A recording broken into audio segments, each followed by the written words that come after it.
એટલે કે જે બાળકને તમે નાનપણથી ભગવાનમાં શ્રદ્ધા શીખવાડશો ને એ બાળકને મોટા થઈને સમાજમાં માણસના કાયદા શીખવામાં અને પાળવામાં તકલીફ નહીં પડે. એ તમારી હવે જોબ છે, તમારા સંતાનોને સંસ્કાર આપવા અને શ્રદ્ધા શીખવાડવી. That is your responsibility. એ સાંસારિક જવાબદારીઓમાં આવે છે. બીજી બધી જવાબદારીઓ તમે સરસ અદા કરી દીધી, પણ સંસ્કાર અને શ્રદ્ધા શીખવાડવાના. પ્રમુખ સ્વામી મહારાજનો આ જન્મ શતાબ્દી વર્ષ છે. એક વાક્ય આ બાબતે એ સુંદર વાત કરતા, એમના શબ્દોમાં કહું તો જીવનમાં શ્રદ્ધા અને ભક્તિ દ્રઢ કરવા. બીજું એક સરસ વાક્ય પોતે કહેતા, જેમનું સૂત્ર છે કે ચારિત્ર દ્રઢ કરો અને ચારિત્રવાન સમાજ તૈયાર કરો. આ બધી વાતો એ ખૂબ સુંદર કરતા. એમને લાખો લોકોને વ્યસન છોડાવ્યા, લાખો લોકોને સુખી કર્યા.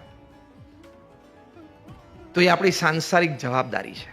બીજી વાત એમ ઓફ હ્યુમન લાઈફમાં પ્રમુખ સ્વામી મહારાજ કરતા કે શાસ્ત્ર પ્રમાણે નીતિમત્તા, પ્રામાણિકતાથી વેપાર ધંધો કરવો અને પવિત્ર જીવન જીવવું. This is the second aim of human life. નીતિમત્તા અને પ્રામાણિકતાથી, એથિક્સ, નોર્મ્સ અને ડિસિપ્લિન્સથી કામ ધંધા કરવા. બધા જ ક્ષેત્રમાં સ્લીપરી પાથ છે, બધા જ ક્ષેત્રમાં સ્લોપ્સ છે જ કે હું આ માર્ગે જાઉં તો easy gain, easy advantage, easy profit, પણ that will make your life uneasy someday. એટલે નીતિમત્તા અને પ્રામાણિકતા. અને at the end of the day, why are you cheating your own conscience? You know the softest pillow to put your head on in your bedroom and have a wonderful deep sleep? બેડરૂમમાં પોચામાં પોચું ઓસીકું કયું કે રાત્રે સરસ ઊંઘ આવે? અ clear કોન્સાયન્સ કે મેં આજે કોઈનું ખોટું નથી કર્યું, મેં કોઈનું ખોટું લીધું નથી. તો પછી પશુમાં ના માણસમાં ફેર શું રહ્યો? ડિગ્નિટીથી જીવવાનું. You can put your presence marked in the presence of any group. You can stand and sit with your head held high in the presence of any group. Yes, I have not done anything wrong in my life. That is a dignified human life. એ ડિગ્નિટીથી જીવવાનું. તો એ નીતિમત્તા, પ્રામાણિકતાથી જ કામ કરવાનું. અને યાદ રાખજો, અત્યારે તો સોશિયલ મીડિયાનો જમાનો છે. The arms of the law are also long and strong. એટલે આજે નહીં તો કાલે ને કાલે તો પરમ દિવસે વાત તો બહાર આવશે જ. હા કે ના? ભલભલાની આવે છે ને, યસ રાતોરાત નો થઈ જાય છે કે નહીં? ખબર પડી શું બોલ્યો? યસ બેંક રાતોરાત નો બેંક થઈ જાય છે કે નહીં? યસ બેંક રાતોરાત નો બેંક થઈ જાય છે કે નહીં? અને બે જણા જે ભાગી ગયા છે, કોઈક લંડન જતો રહે, કોઈક કેરેબિયન આઇલેન્ડ જતો રહે, એ બંનેનું ભેગું કરો તો એ પાછું એક નવું કૌભાંડ નીકળ્યું છે. એ બંનેનું ભેગું કરો એના કરતાં રકમ વધી જાય એવું. કશી વાત છુપી નથી. The world is round, it has no corners, so it does not have the place to keep your wrongs. નીતિમત્તા અને પ્રામાણિકતામાં ચૂકીને કંઈક કર્યું હશે ને, એ આજે નહીં તો કાલે બહાર આવશે જ. પ્રમુખ સ્વામી મહારાજ આ વાત બહુ સરસ રીતે દેશી ભાષામાં સમજાવતા કે ગામડામાં પેલો કૂવો ભરેલો હોય એમાં કોઈ ડૂબકી મારે અને નીચે જઈને સંડાસ કરે ને તો એ બહાર આવે પહેલા એનું પોત ઉપર પ્રકાશી જાય. એમ તમે અંધારામાં કોઈ નહીં જોતું હોય ને પણ ખોટું કર્યું હશે ને એ બહાર આવશે. એ પ્રમુખ સ્વામી મહારાજ બહુ ગામઠી ભાષાથી આ સમજાવતા, પણ it is a fact, it is a principle. અને આપણું કોન્સાયન્સ બાઇટ કરવું જોઈએ કે this money does not belong to me, this property does not belong to me, this authority does not belong to me, this right doesn't belong to me. હું થૂકું પણ નહીં એની સામે, મારું થૂક બગડે. એટલું ગૌરવપૂર્ણ તો જીવન હોવું જ જોઈએ. તો at the end of your life 80, 85, 90 તમે જીવતા હોય, you can put your hand on your chest and tell yourself, yes I lived my life. બાકી તો it's a dog life, donkey life and cat life. એટલે નીતિમત્તા અને પ્રામાણિકતા. અને નીતિમત્તા અને પ્રામાણિકતાથી તમે કામ કરો તો લોકો તમને ખભે બેસાડીને ઉચકીને દિલ્હીની ગાદી ઉપર બેસાડી દેશે. ત્રીજી વારે બેસાડે, ચોથી વારે બેસાડે. નીતિમત્તા અને પ્રામાણિકતાથી પુરુષાર્થ કરશો, હા પરિણામ પ્લસ માઇનસ હોય, નાની મોટી ભૂલ પણ થતી હોય, કારણ કે માણસ છે, નાની મોટી ભૂલે થતી હોય, પરિણામે ઓછા વધતા આવતા હોય, પણ માણસની નીતિ અને પ્રામાણિકતાને કોઈ ક્વેશ્ચન ના કરી શકે. That's it, as simple as that. Sardar Vallabhbhai પટેલનું મૃત્યુ થયું, દેહાંત થયો, ત્યારે એમના બેંક એકાઉન્ટમાં 735 રૂપિયા હતા. Remember, when he passed away, he was the deputy prime minister of India and the union home minister of India. Just 735 rupees. એટલે આ 1400 કરોડનું સ્ટેચ્યુ બન્યું છે. આ 735 ની પાછળ 5-7-10 મીંડા હોત ને પાછું ના બનત. ક્રેડિટથી જીવવાનું.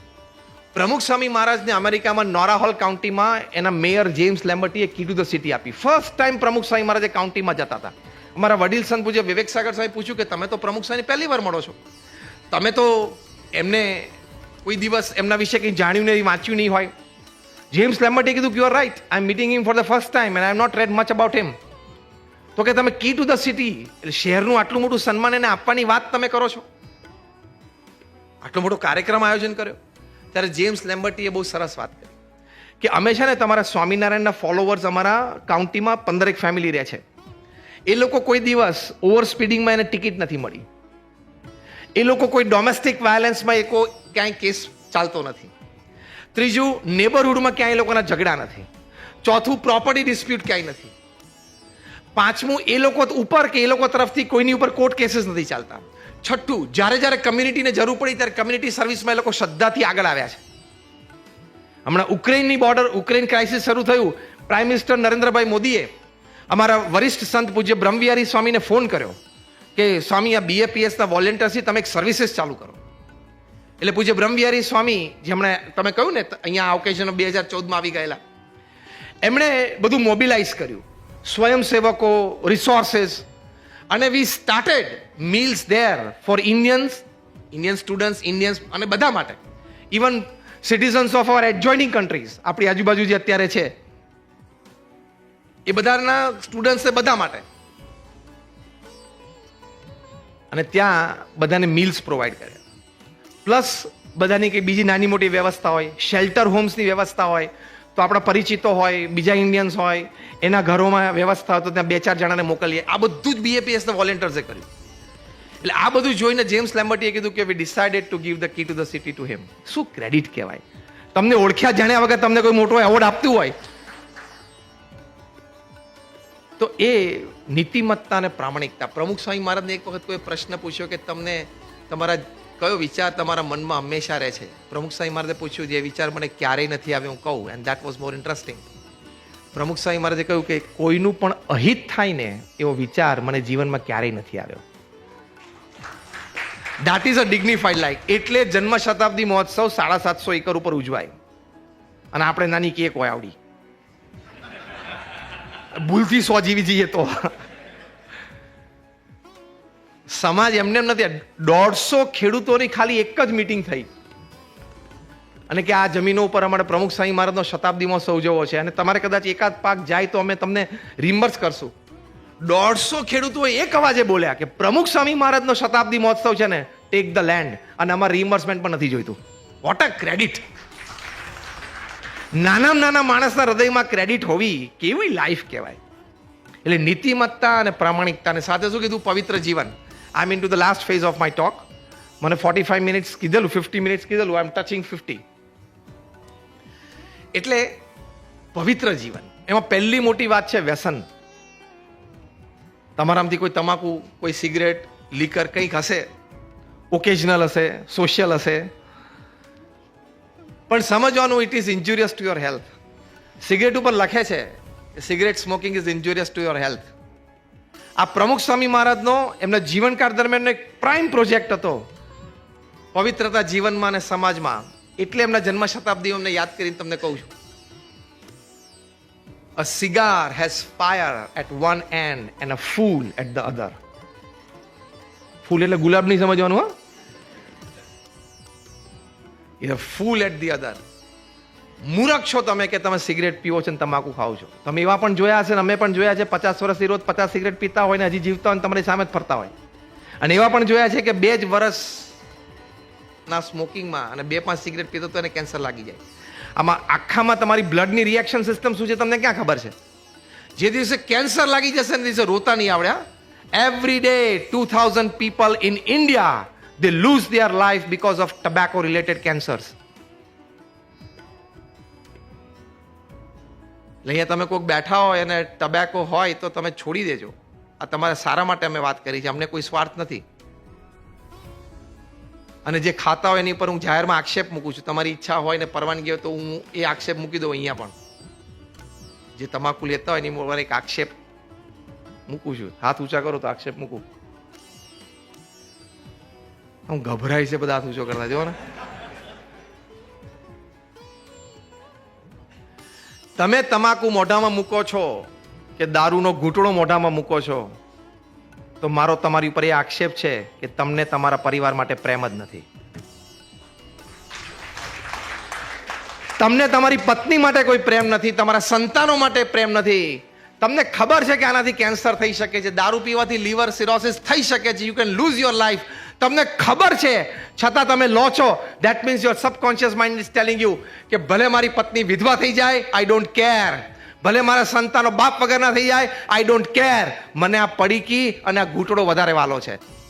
It is a proof. Bar association બોલતા એટલે મારે લોજિકલ પ્રૂફ આપવું પડે ને.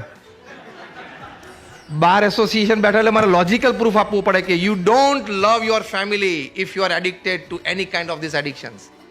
આ મારો આક્ષેપ છે. હવે આની સામે કોઈને મુદ્દો હોય તો તમે વકીલો છો બધા એટલે બોલી શકો છો.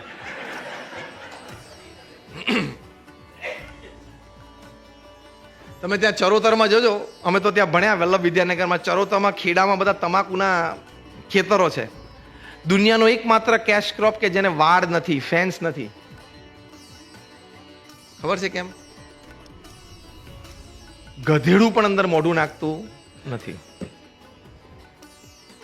આ તો ગધેડું